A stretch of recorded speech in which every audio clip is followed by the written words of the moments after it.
Hello there, sword friends. Today I'm going to talk about these Angel Sword Bright Knight Katanas, and these are two examples of a sword, kind of Angel Sword's entry-level katana series. Now, a couple things to note. One, they are not katanas in the traditional sense. They are more of an artistic interpretation of what a katana kind of looks like, but it at least gives us some sort of vernacular to speak about the general shapeology, if you will, of this profile of sword. Two, there are supposed to be kind of one-of-a-kind artistic creations, if you will, that are not the same, but they do look remarkably the same. Now, that said, despite the similarity you see between these two, Angel Sword Bright Knight swords are just kind of the general echelon, the tier of swords that are made from Angel Sword, indicating they are kind of in the beginning price point, which would be $2,000 to $3,000-ish dollars, depending on the embellishments. I think these are around $2,000 or $2,500 a piece for this type of sword. Now, that said, don't let this give you the impression that if you buy one of a Bright Knight sword that it will look like this. They can all be very, very different. I've had many Bright Knight katanas with lots of variation in terms of the dynamics, the size, the blades, the shapes, all of that. There's really not a whole lot of rhyme or reason to the shape of the sword other than it is katana influenced and that it will inevitably cut pretty well. I'm going to hold one in my hand for the sake of not hurting myself, but the point I want to get at is if you're not familiar with Angel Sword, they are manufactured out of Texas, but I've talked about Angel Sword and who they are and some of the controversy around them and some of the products that they make and how expensive they are and all of that stuff in other videos. So if you'd like, take a look on my channel for the other Angel Sword stuff. It's there and you can hear about that. Anyway, they're in a US manufacturer that sells stuff at a Renaissance festival.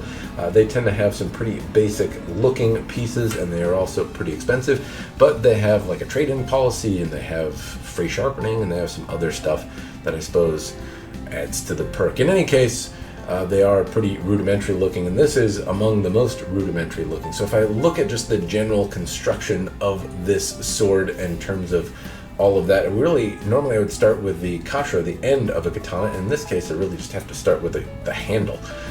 It has a kasha, though that is not necessarily the case on all Bright Knight swords. Sometimes it just looks like a big wooden dong.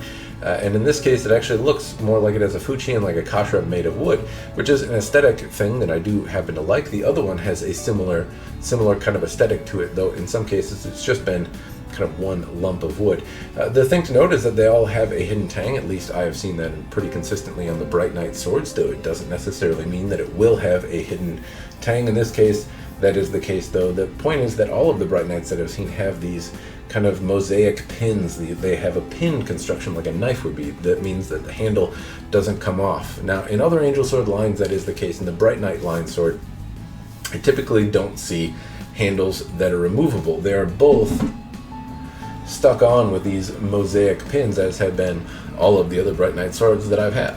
Now, what does it mean to have a wooden handle fixed on with pins? No fuchi kasha, no minuki, no ito. Well, it means you're missing a lot, I suppose. One, it's pinned on and it has kind of knife slats on here, so it's a reasonably durable construction.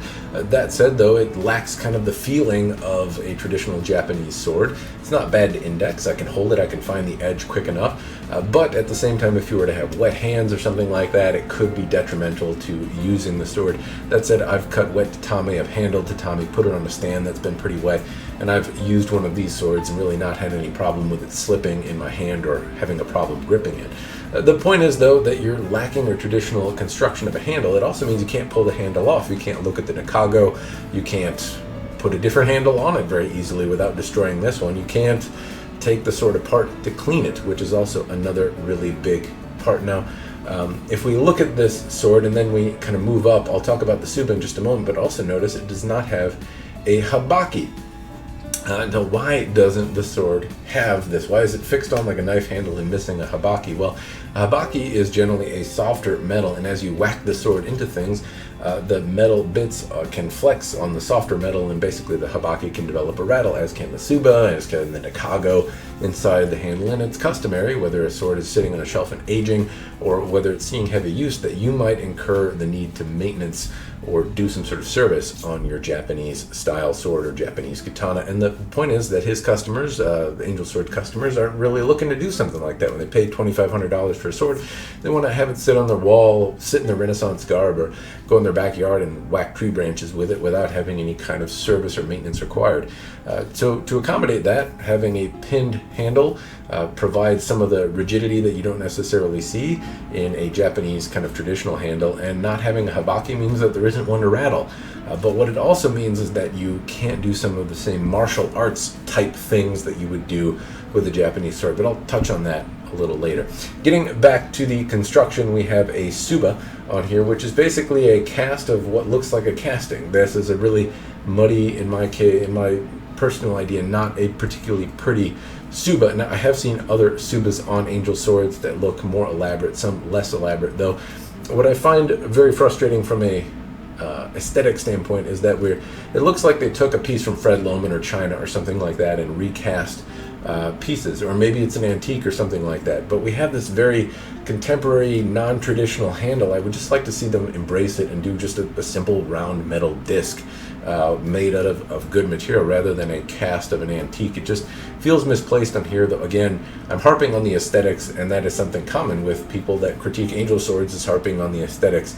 It seems like there's a lot to not like, and if you like the art style, then maybe there's a lot to like, but it is a subjective thing. In any case, it does the job of a tsuba. It sits there, it acts like a handguard, and it's not, this one is actually put on what seems to be a little crooked, which is kind of odd. It kind of slopes down a little bit, but it does the job of a tsuba. Now, if we move up here, we have a seppa, a big, giant, huge seppa. That is the name of the washer that kind of sits between the habaki and the crossguard, or the tsuba area here. And in this case, it seems to line up pretty well with the saya, the scabbard, but not really quite. There's places where I can get my finger in there. It doesn't line up super well, and it's pretty much par for the course on this one. The other one has also a big, giant seppa. I've seen some with and without seppa on the Bright Knight swords. It's not always there.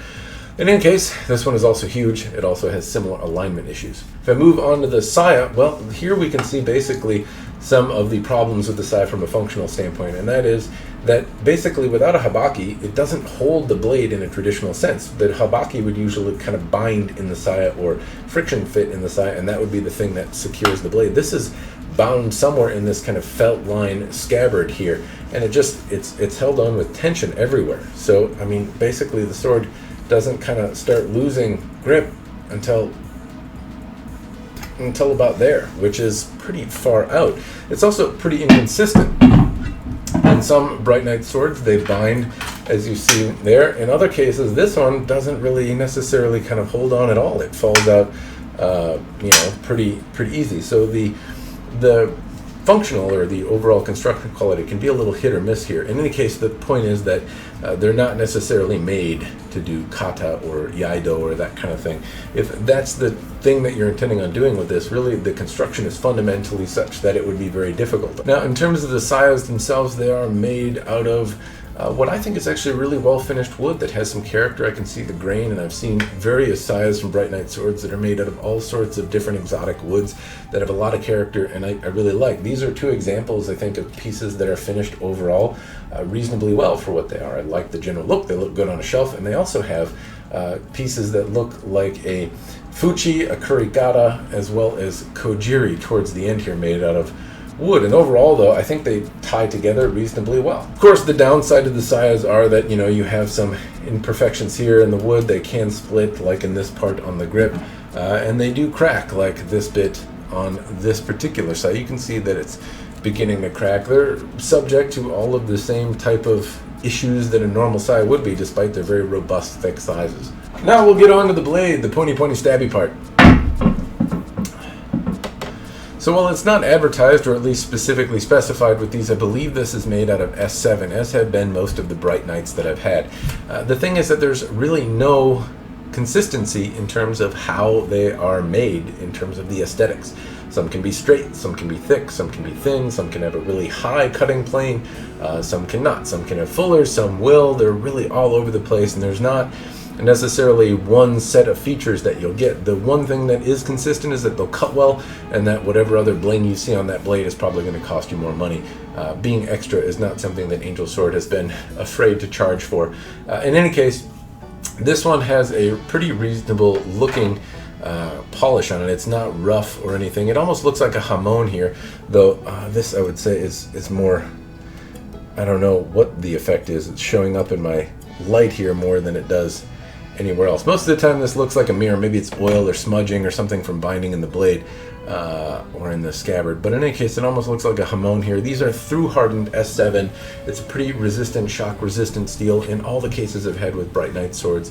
They've all been made of a through hardened kind of thing. I haven't really seen much of anything else other than through hardened kind of mono steel, and I think most of the time they use S7, though I'm not really sure. In any case, the edge on them has always been consistently good. They cut paper and things like that pretty well, and they also cut just about anything pretty well. Before I get to cutting though, let me talk about those dynamics. So if you're swinging the sword around and you're trying to do iaido or something like that, that's where the general construction of this sword is ill-suited. The balance isn't necessarily bad. It's honestly not much heavier than a conventional iaido. It's balanced as such where using it for kind of one-handed kata isn't so bad, but this really deep curvature, also having some curvature that's a little more Saki Sori, kind of more towards the tip area here, makes doing the kata that I'm used to a little bit awkward. Additionally, the saya binds in such a way that it provides tension when you're drawing and cutting where it doesn't normally. Normally, you release the saya or the habaki area here from the saya, and once this point of friction is gone, you're able to draw the sword out.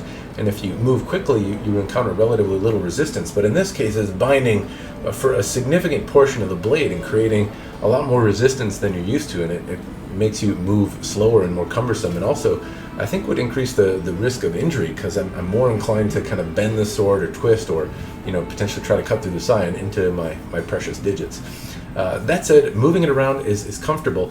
The thing about these swords though is Angel Sword typically has a different idea of dynamics and balance, and they're really all over the place. Like I said, there's tons of varieties in terms of the shapes that you can get with these things, and sometimes the dynamics of them bring the point of balance further out, sometimes it's further down, and honestly you can sometimes mix and get something relatively pleasant like this one, which I would call a little more peanut butter and jelly mixing, right? You take two things that you like, you put them together, you get something you like even more, and the result is this very nimble sword that feels great in my hand. It cuts well, it moves well, and if it weren't for the shape and the general construction, it may be a reasonable dynamic property to do some iaido or kata, and I wouldn't mind moving this thing around for thousands of repetitions to do any of that.